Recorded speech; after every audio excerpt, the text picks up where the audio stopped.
she has to follow certain rules and regulations. She's a widow, so the widow is never supposed to leave home. That's one point. The second point is, in that home where she's staying is another widow, a social widow, Vishnupriya. She's alone with Ishan Thakur, their personal servant. So Sachimata went to, Shantipur to see Mahaprabhu after sannyas, but Vishnupriya didn't go. So Sachimata, she had to come back, so she could come back easily to be in her home within a few hours from Shantipur.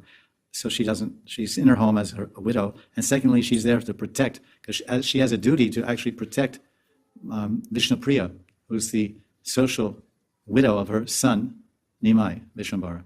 So for all these dharmic reasons and emotional reasons and bindings of marriage and her position and her daughter-in-law and all these things, Mother Sachi never went to Jagannath Puri, and she wouldn't be even allowed to go, because it takes several weeks to walk there. It takes 1 month to walk there.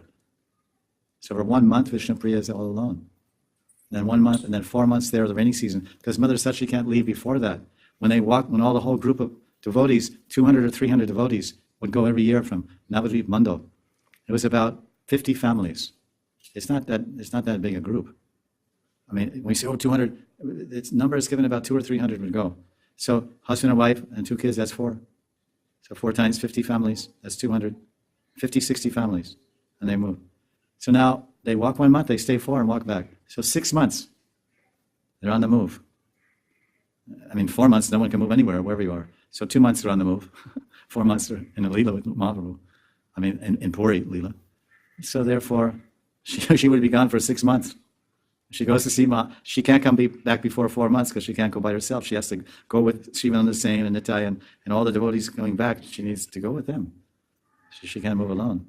So when Mahaprabhu was in Shantipur, all the Navadvip Vasis, Nadia Vasis, they joined with Sachimata, and they all went in a huge procession, kirtan procession. They walked. She went in palanquin.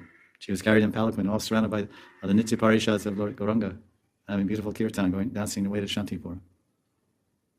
So this is why Sachimata didn't go join Lord Gauranga in Puri.